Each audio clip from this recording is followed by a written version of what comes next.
Salam alaikum wa rahmatullahi wa barakatuh. Bonjour tout le monde.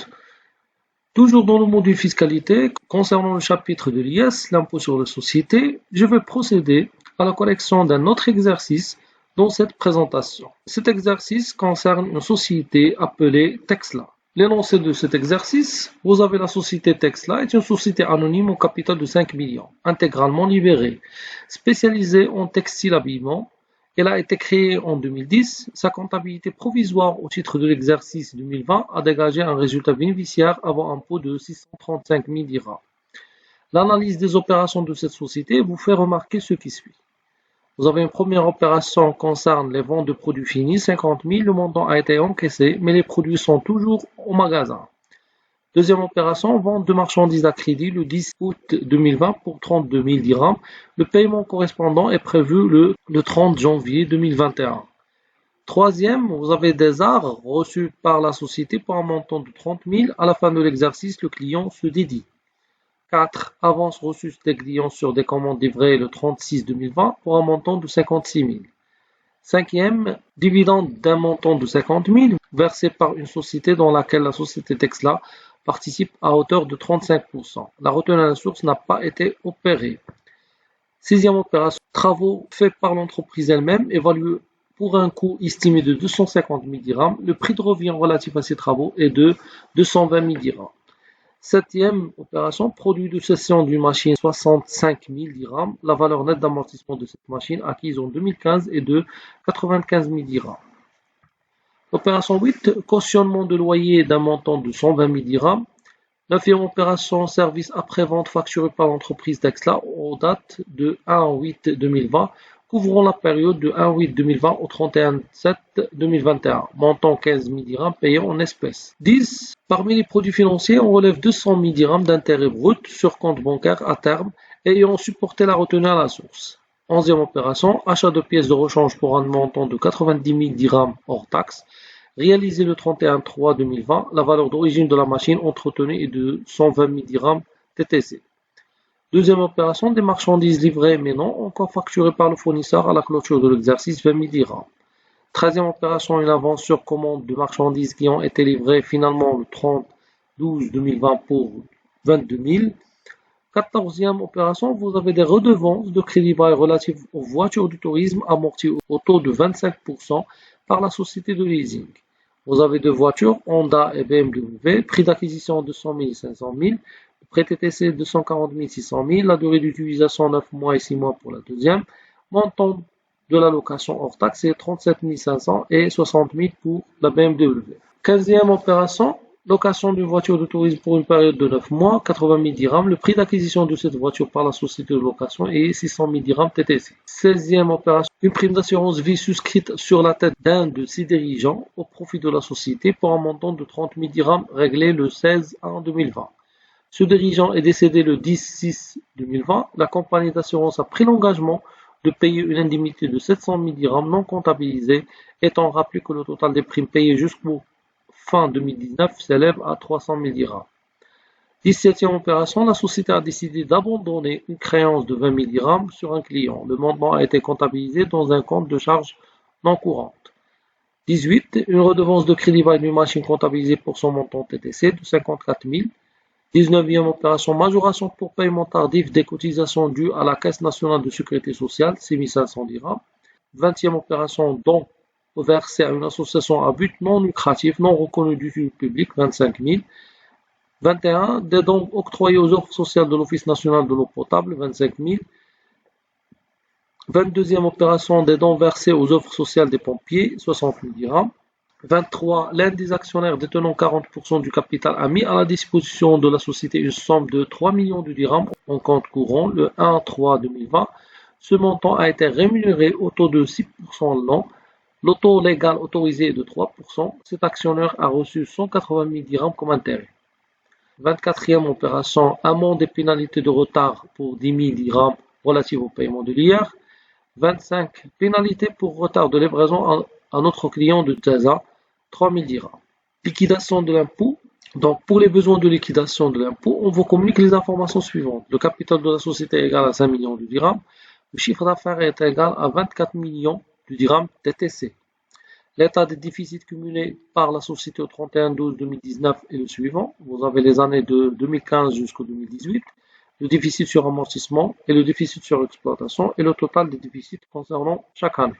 Les acomptes versés par la société se présentent de la façon suivante. Premier acompte, c'est 80 000 dirhams fois 25%, c'est 20 000 dirhams payés le 31/3/2020. Deuxième acompte, c'est 80 000 dirhams fois 25, c'est 20 000 dirhams payés le 36/2020. Le troisième et le quatrième acompte ont servi à l'imputation de la retenue à la source sur les produits de placement à revenu fixe. Travail à faire. Il vous est demandé de calculer le résultat fiscal net de 2020, procéder à la liquidation de l'impôt de 2020 et déterminer le montant les montants des acomptes à payer en 2021. La première question, calculer le résultat fiscal net de 2020. Le résultat fiscal, on le calcule d'après le tableau de réintégration-déduction où on fait les opérations qui sont données au niveau de l'exercice ainsi que leur traitement fiscal correspondant. Bien sûr, en commençant toujours par le résultat comptable. Pour cet exercice, si vous voyez les données concernant les opérations, il n'est pas mentionné est-ce que ce sont des produits ou bien des charges. D'après l'exercice, on trouve parmi les produits, parmi les charges, dans les comptes des produits, dans les comptes des charges. Dans cet exercice, il n'y en a pas. Ça veut dire que, automatiquement, au niveau des opérations, on doit comprendre s'agit-il d'un produit ou bien d'une charge. Mais généralement, pour ce type d'exercice, soit on commence par les produits puis les charges, soit on commence par les charges puis les produits. Donc, le tableau de réintégration-déduction, donc je vais reprendre les opérations ainsi que le traitement fiscal qu'on va faire pour chaque opération.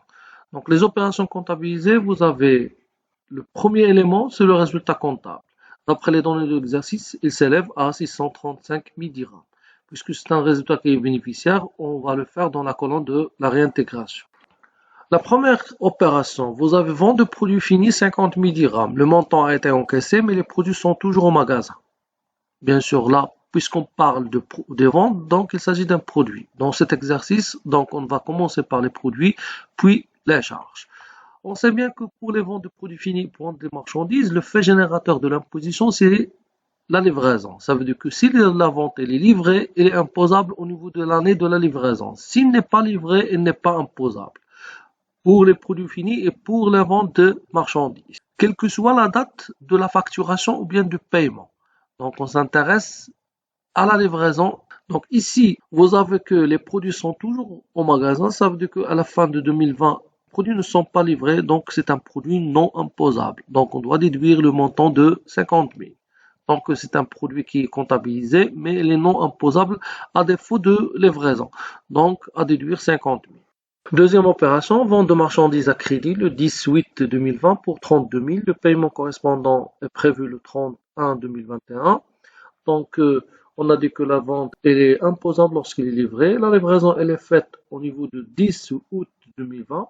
Donc, le produit est imposable, même que le paiement sera en 2021.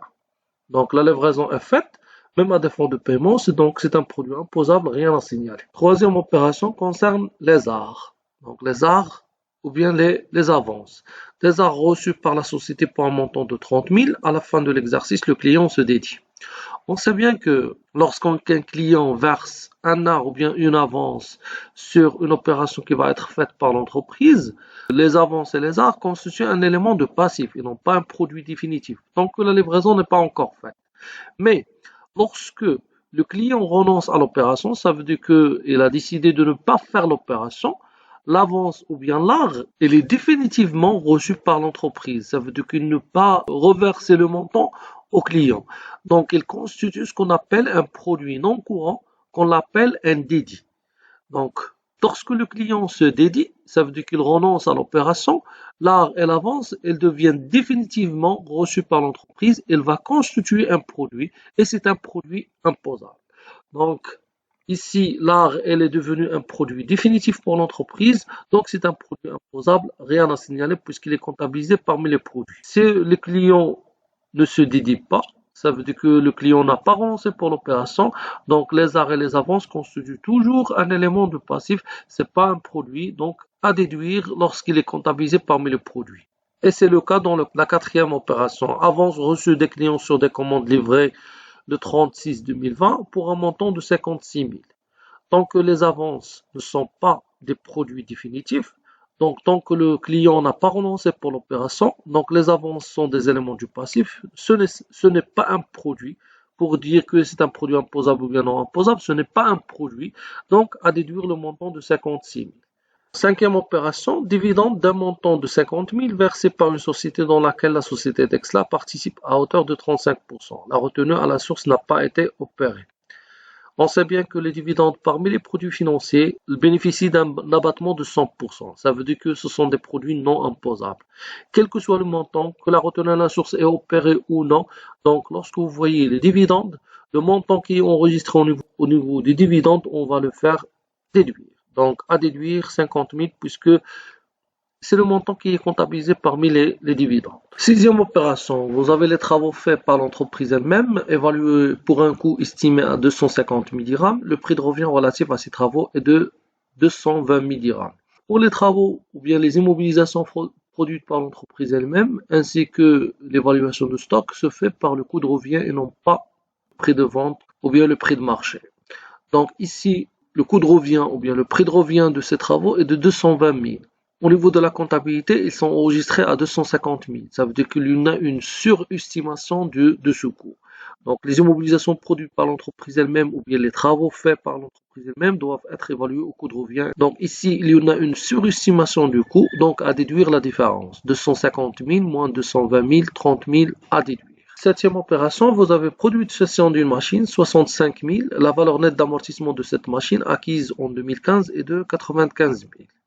Donc, tant que ici, il n'y a pas une précision concernant le taux d'amortissement ainsi que la date d'acquisition précise, donc on considère que les montants ils sont comptabilisés comme il le faut.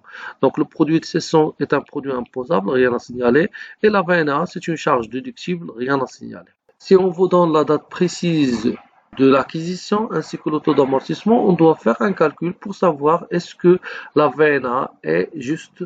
Donc, pour le produit de cession, ici 65 000, il est considéré comme hors taxe, donc rien à signaler ni au niveau du produit ni au niveau de la charge concernant la cession de cette machine. Huitième opération, cautionnement de loyer d'un montant de 120 000 dirhams. S'agit-il d'un produit ou bien d'une charge? Donc, on sait bien que le cautionnement de loyer, comme la location via le loyer, on peut le trouver comme location reçue ou bien location versée, ça veut dire comme un produit ou bien comme une charge. Donc pour les loyers, la location reçue elle est considérée comme un produit accessoire, c'est un produit imposable. Et la location versée, c'est une charge déductible, tant qu'elle respecte les conditions de la déductibilité.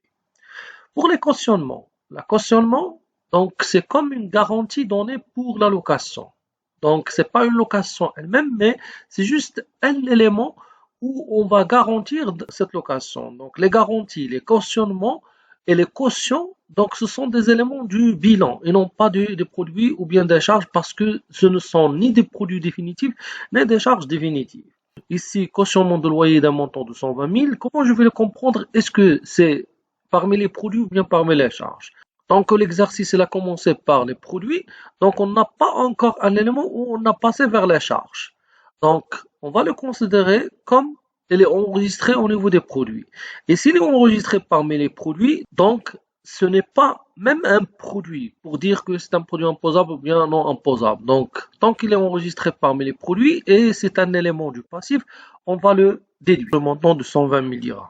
Neuvième opération, service après-vente facturé par l'entreprise Dexla en date le 1-8-2020, couvrant la période de 1-8-2020 jusqu'au 31-7-2021. Le montant 15 000 dirhams payé en espèces.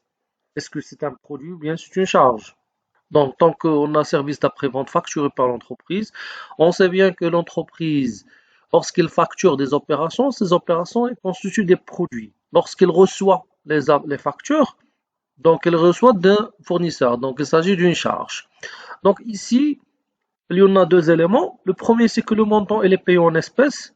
Et ici, il n'y a aucun problème lorsque l'entreprise reçoit le montant en espèces. Parce que les conditions sur le paiement en espèces, c'est au niveau des charges et non pas au niveau du produit. Parce que l'entreprise ne peut pas exiger à un client de payer par chèque. Donc, c'est bien pour elle de rencaisser au comptant en espèces.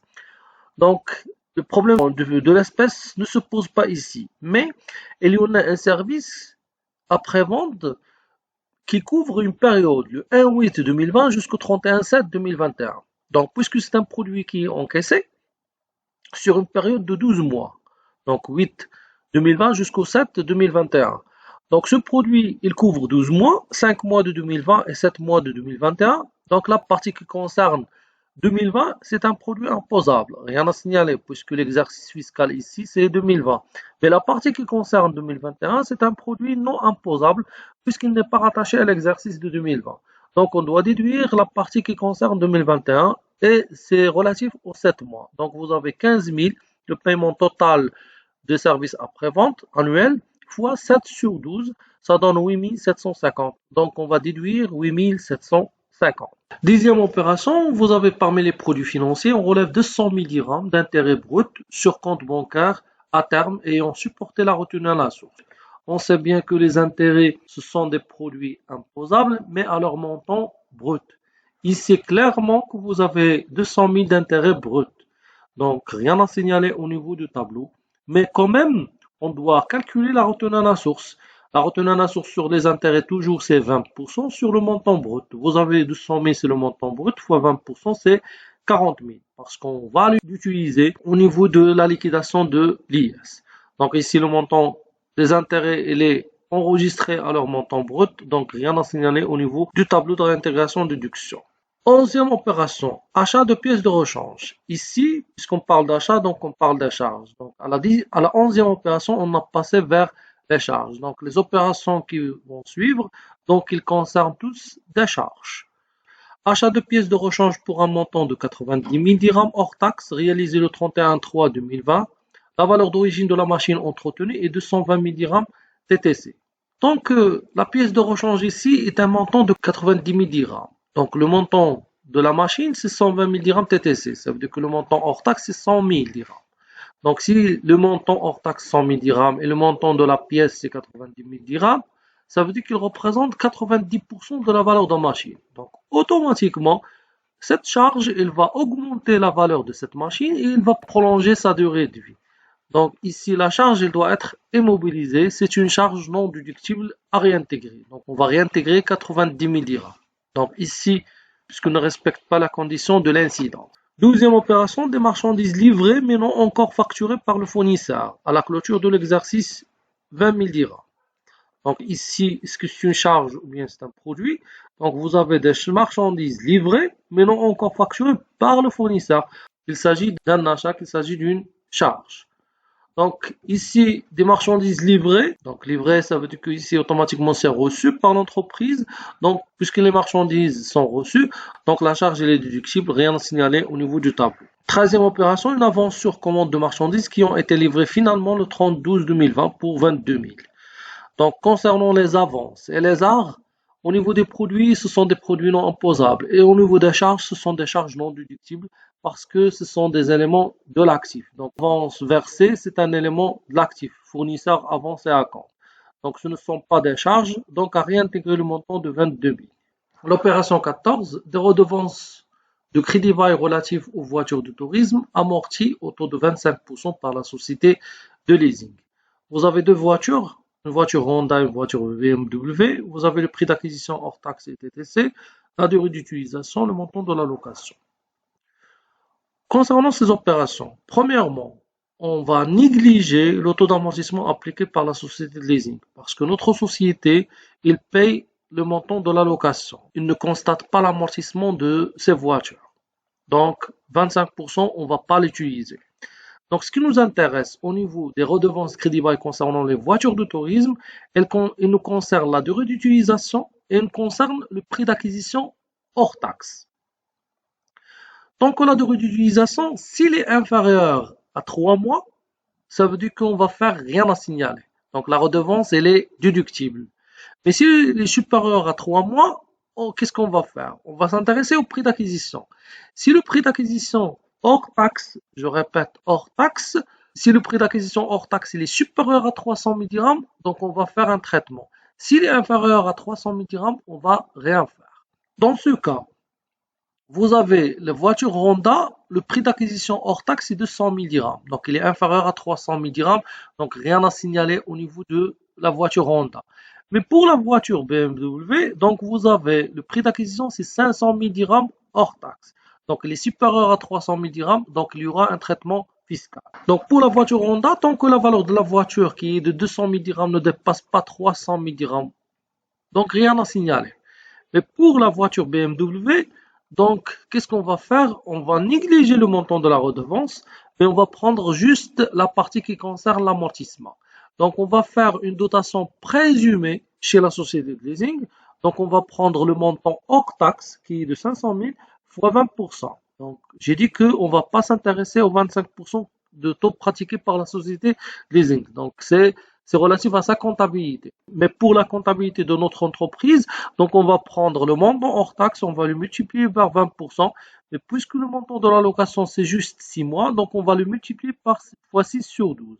Ça va donner 50 000. Concernant la dotation fiscale qui est permise fiscalement, donc vous avez un montant limite de prix d'acquisition de 300 000 dirhams avec un taux pratiqué de 20%. On le pratique toujours. Donc, c'est 300 000 dirhams fois 20%. Mais puisqu'il est loué juste pour 6 mois, donc on va prendre en considération ce prorata mensuel, même au niveau de la dotation fiscale, fois 6 sur 12. Ça va donner 30 000 dirhams. Donc, la dotation présumée, elle est supérieure à la dotation fiscale, donc la différence à réintégrer. 50 000 moins 30 000, ça donne 20 000 à réintégrer.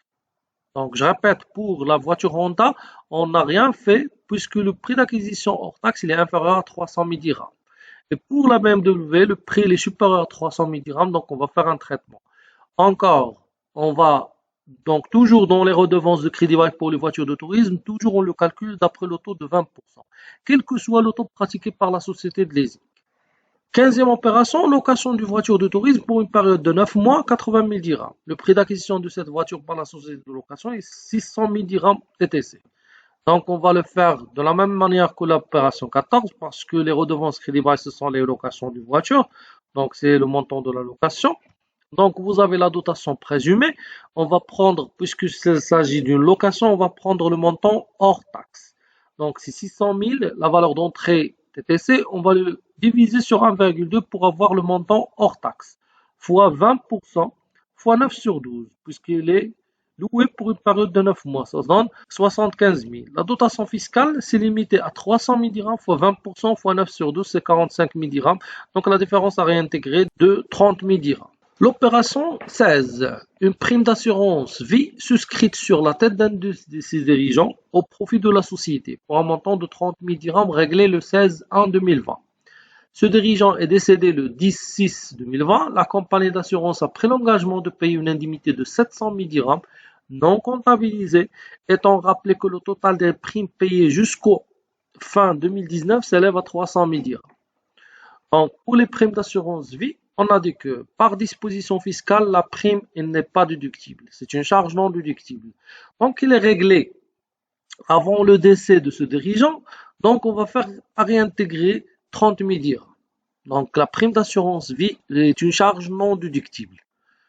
Maintenant, l'indemnité qu'il est reçue par l'entreprise sur le décès de ce dirigeant, c'est un produit. Donc, puisque c'est un produit, est-ce qu'il est imposable ou non?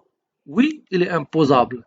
Mais puisque ici vous avez non comptabilisé, ça veut dire que l'entreprise n'a pas enregistré l'opération au niveau de sa comptabilité. Ça veut dire qu'il n'est pas inclus dans le résultat comptable.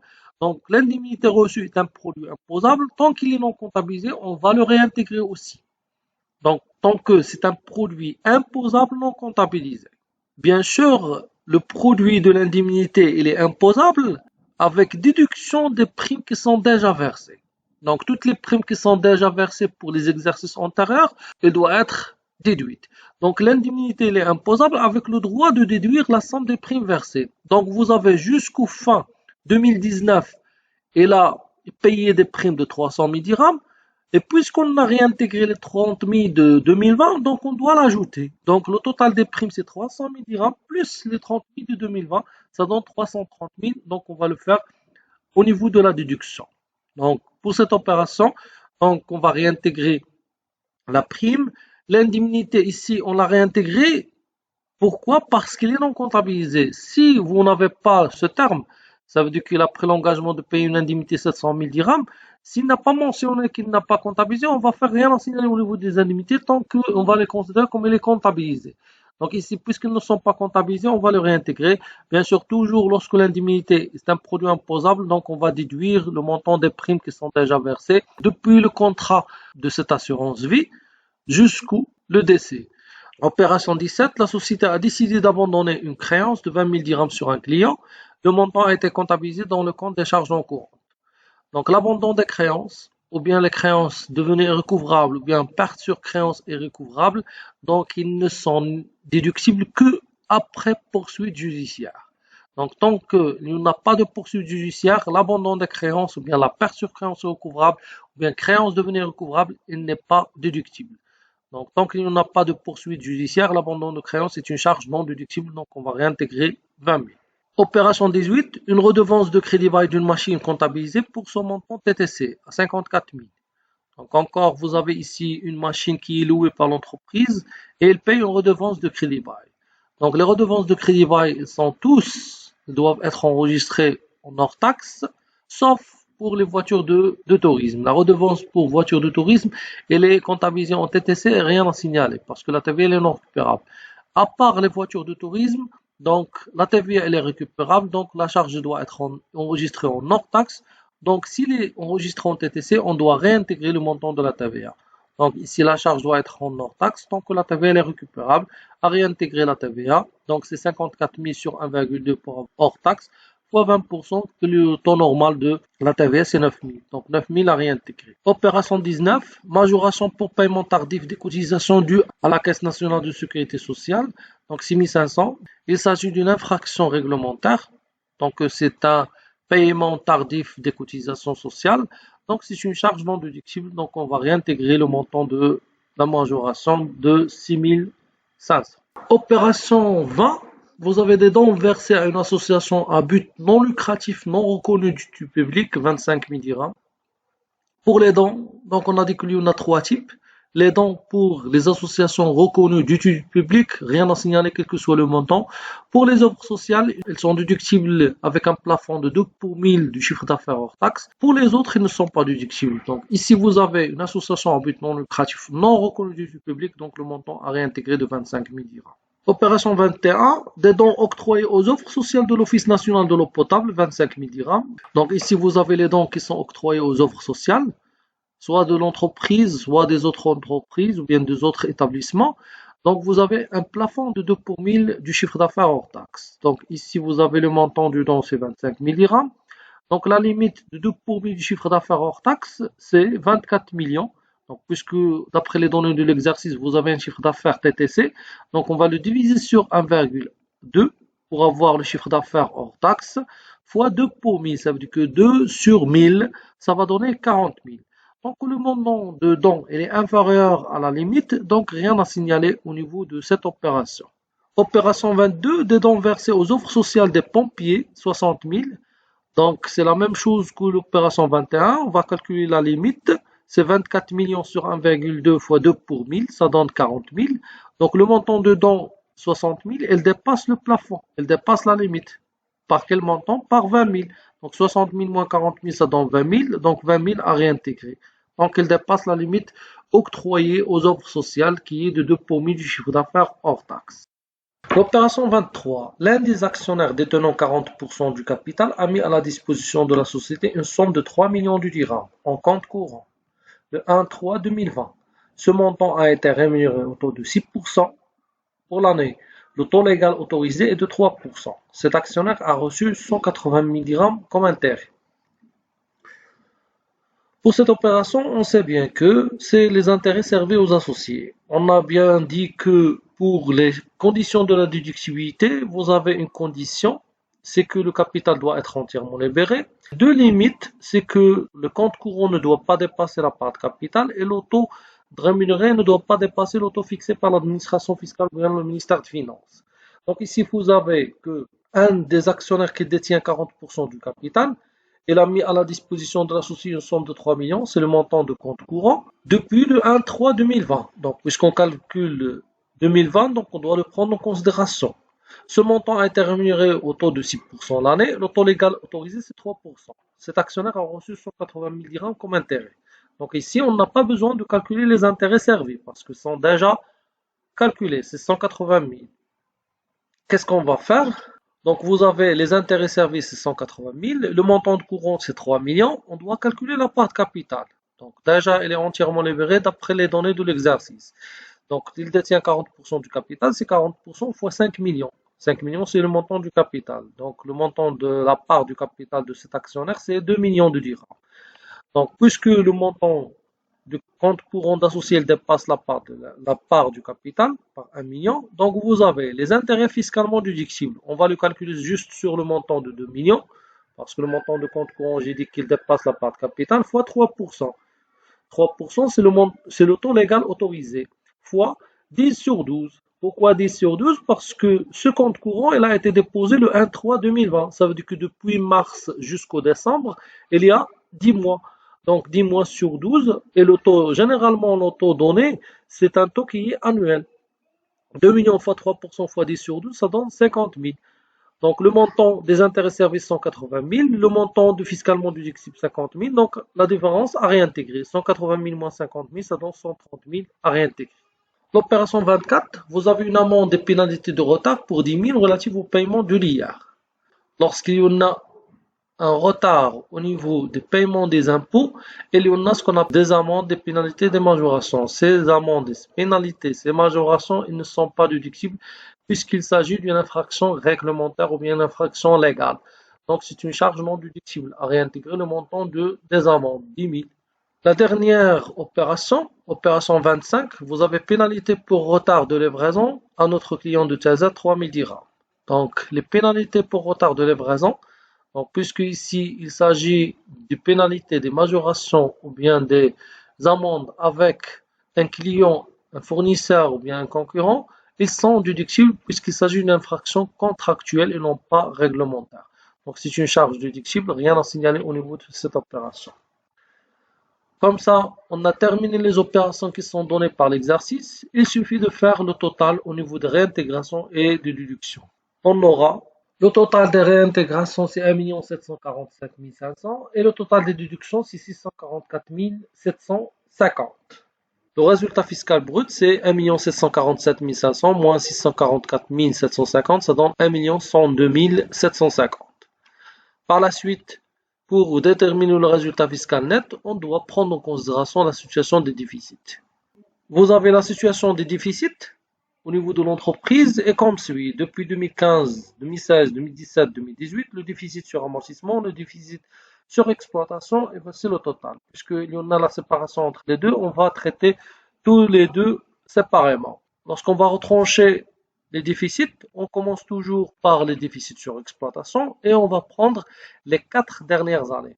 Puisqu'on calcule pour 2020, donc on va prendre en considération 2019, 2018, 2017 et 2016. Donc 4 exercices où on peut imputer le déficit sur exploitation. Donc ici, on va prendre le déficit sur exploitation. Pour 2015, il est prescrit parce qu'il dépasse les 4 exercices. Donc on va commencer par 2016, 2017 et 2018. Donc on va prendre 12 500 plus 14 000 plus 16 000 de 2018.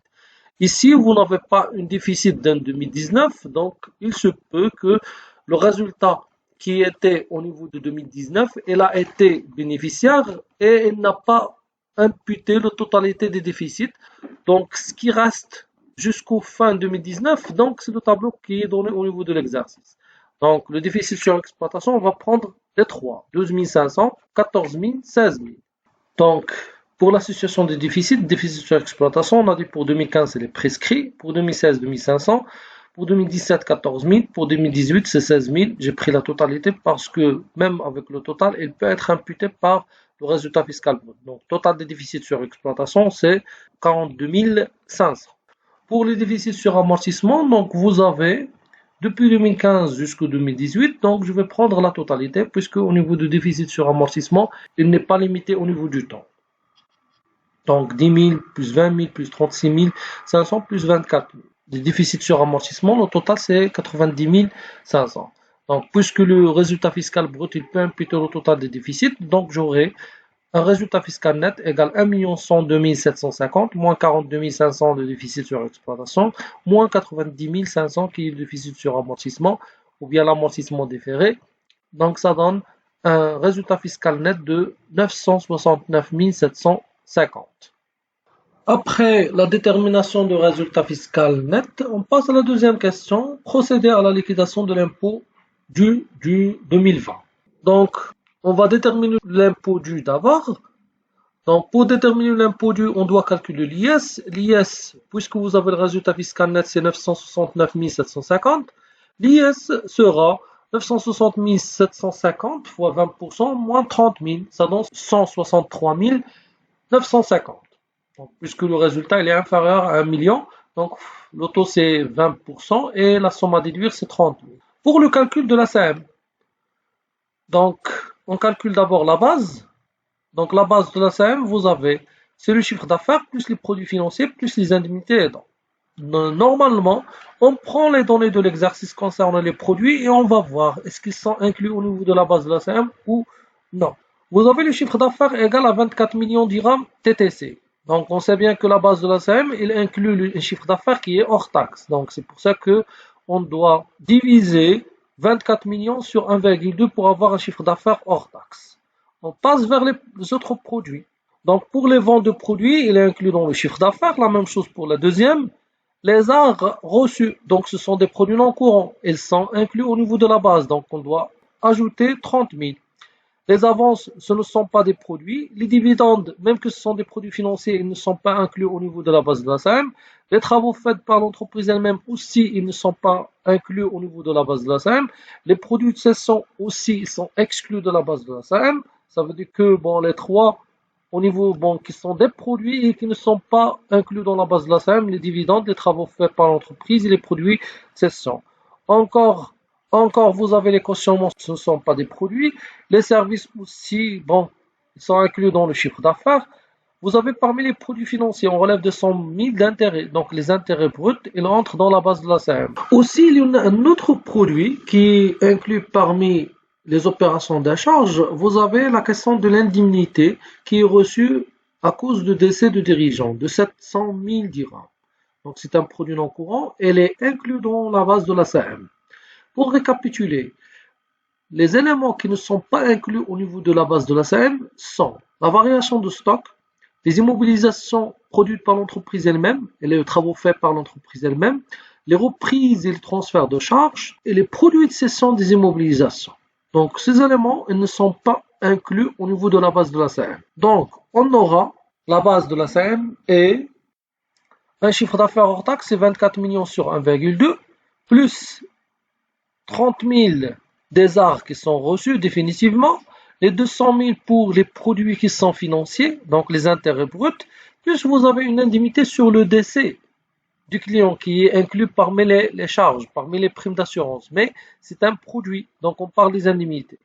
Donc au total de la base de la SAM, c'est pour ça que vous devez revoir les opérations et voir est-ce qu'il y en a des produits et ces produits est-ce qu'ils sont inclus dans la base de la SAM. Donc, ici, le total, ça va être 20 930 000 dirhams, qui est la base de la SAM. Donc, c'est pas la SAM, mais juste la base. Donc, pour le calcul de la SAM, donc, on doit multiplier la base fois le taux normal qui est de 0,5%. Ça va donner 104 650. Donc, comme ça, on a calculé l'IS et calculé la SAM. Maintenant, l'impôt dû. Donc, l'impôt dû sera puisque l'IS est supérieur à la SAM, donc l'impôt dû égale l'IS égale 163 950.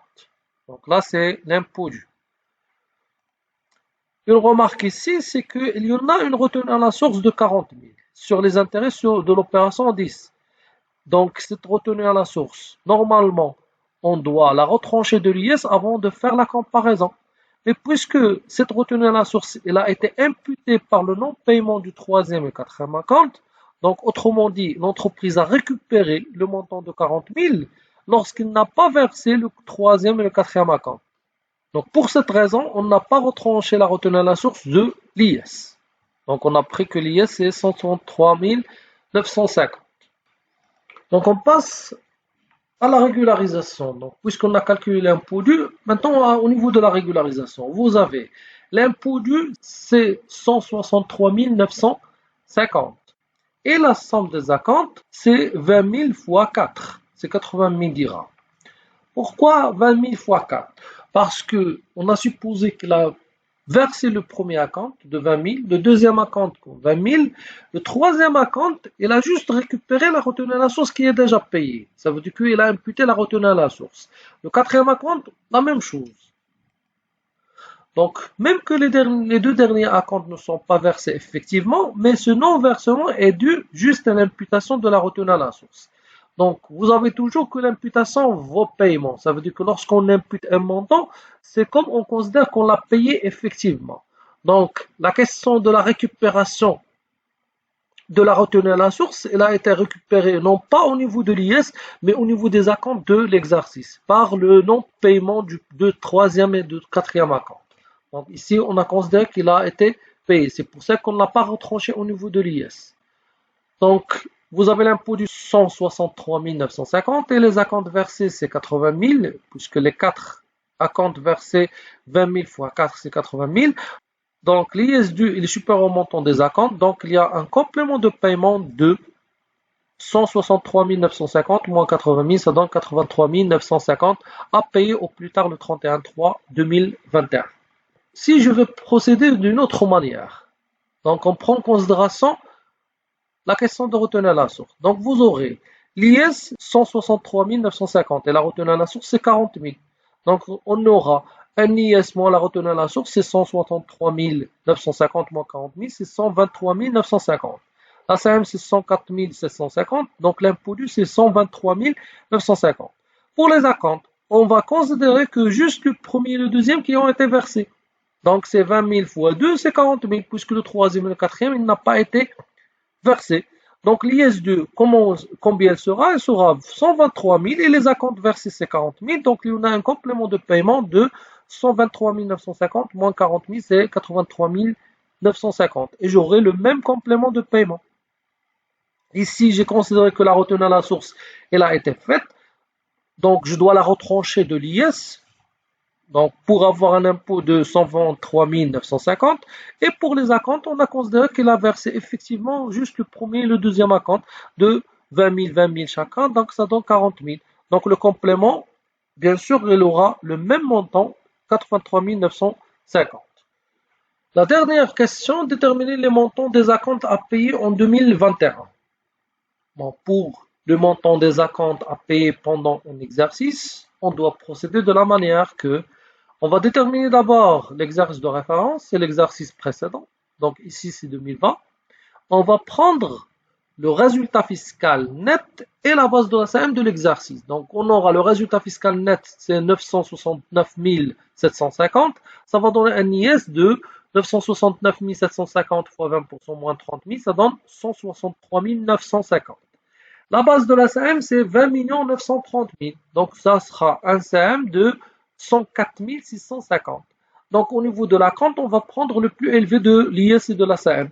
Donc la compte c'est 163 950 sur 4. Ça va donner 40 987,5. Normalement au niveau des impôts, il y en a une règle, c'est que à chaque paiement de l'impôt, on doit l'arrondir au dirham supérieur. Donc ici vous avez 40 988. Donc pour le premier acompte, ce sera le même montant, 40 988 dirhams à verser au plus tard le 31/3/2021. Bien sûr, lorsqu'il s'agit d'un exercice où vous avez un complément de paiement, il ne va pas influencer le montant des acomptes. Mais s'il y a un excédent de paiement, il va influencer les montants des acomptes. Et vous pouvez voir les exercices que j'ai publiés avant pour avoir le cas où on a un excédent de paiement.